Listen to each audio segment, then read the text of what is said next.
ஆண்டவர் இரட்சகருமாக இயேசுவின் நாமத்தினால் உங்களை வாழ்த்துகிறேன். நம்முடைய ஆவிக்குரிய சிந்தனைக்காக வெளிப்படுத்தல் 3 அதிகாரம் 20 நான் வாசிக்கிறேன்.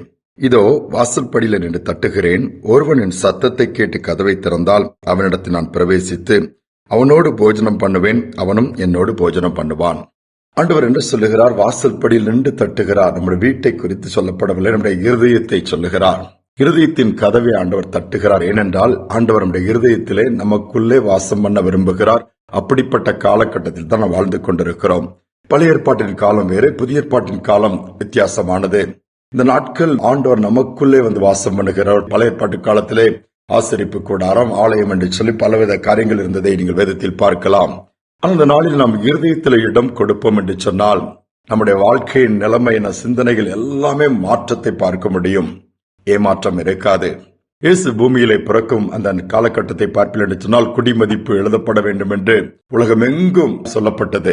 வெவ்வேறு இடங்களில் இருந்தவங்களாம் தங்கள் சொந்த ஊருக்கு புறப்பட்டு வந்தார்கள். அப்பொழுது யோசேப்பும் மரியாளும் வருகிறார்கள். அங்குதான் பிரசவ வேதனை வருகிறது. குழந்தையை பெற்றெடுக்க வேண்டிய ஒரு நிலைமை வரும்பொழுது இடம் இல்லை. ஏனென்றால் எல்லா ஜனங்களும் வெளியிடங்களில் இருக்க சொந்த ஊர்களுக்கு வரும்பொழுது சத்திரங்கள் எல்லாம் நிரம்பி வழிகிறது. ஆனால் சத்திரக்காரன் சொல்லியிருக்கலாம், இங்க இடம் என்ன செய்ய முடியும்னு சொல்லிட்டு அங்க இயேசுவானவர் பிறக்கிறார். அந்த இடமே மாறுகிறது. ஜனங்கள் வருகிறார்கள், மேய்ப்பர்கள் வருகிறார்கள், பிள்ளை கண்டு மகிழ்கிறார்கள், வணங்கி பணிந்து சென்றார்கள் தான் சொல்லப்பட்டிருக்கிறது. ஆனால் அதற்கு முன்பாக அவர்களுக்கு தெரிய வாய்ப்பில்லை. ஆனால் அதற்கு பின்பு அறிந்து கொண்டார்கள். ஆனால் இப்பொழுது அப்படி அல்ல. இயேசு பிறந்து விட்டார்.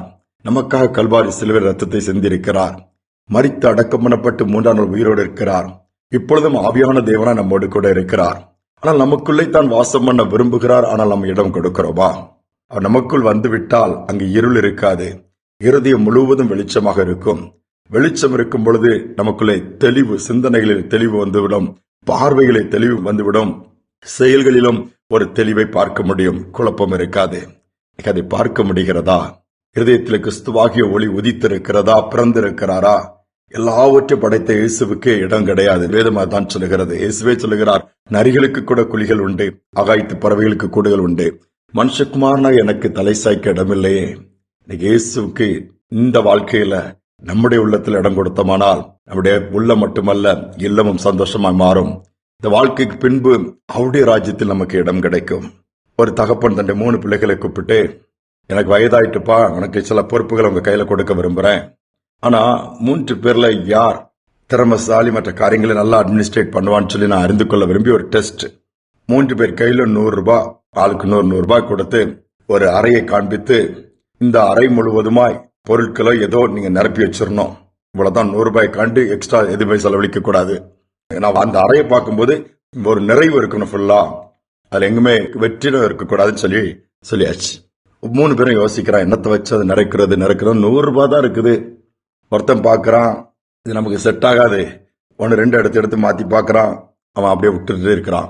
2வது உள்ள பையன் என்ன பண்றான், போய் வைக்கோல் நிறைய வாங்கி, அது 100 ரூபாய்க்கு நிறைய கிடைச்சதுனால அந்த அறையை முழுவதும் எடுத்து டம்ப் பண்ணி வச்சுட்டான். 3வது உள்ளவன் கொஞ்சம் யோசித்தான், எப்படி பண்ணலாம்னு சொல்லி யோசிக்கும் போது நேரா கடைக்கு போனான். ஒரு மெழுகுவர்த்தி, ஒரு தீப்பெட்டி அதை வாங்கிட்டு வந்து அந்த அறைக்குள்ள வச்சு எரிய வச்சுட்டான். தகப்பன் வந்து பார்க்க கூப்பிட்டாச்சு, வராரு. முதல்ல உள்ளவன், நான் ட்ரை பண்ண, அதை பண்ண, இதை பண்ண பாருங்கன்னு, அது ஒன்னும் திருப்தி இல்ல தகப்பனுக்கும், அவனாலும் முடியல. 2வது உள்ளவன் அந்த ஒரு அறையை காமிக்க, அந்த அறை ஃபுல்லாவே வைக்கோலினால் சொன்னா, இது என்னடா இப்படி வச்சு நான் உள்ள போக முடியுது, இந்த அறையை பயன்பாட்டுக்கே பயன்படுத்தவே முடியாதே என்று சொல்லி கடிந்து கொண்டார். நீயும் தோற்று போய்விட்டாய். 3வது உள்ளவன் கிட்ட வரும்போது அந்த அறையை திறந்து காமிக்கிறான். அந்த மெழுகுவர்த்தி எரிந்து கொண்டிருக்கிற அந்த அறை முழுவதும் வெளிச்சம். தகப்பன் அப்படியே பூரிப்பாய் ஆச்சரியப்பட்டான். 100 ரூபாய் தான் கொடுத்து அதுல மீதியான அமௌண்ட் இருக்குது.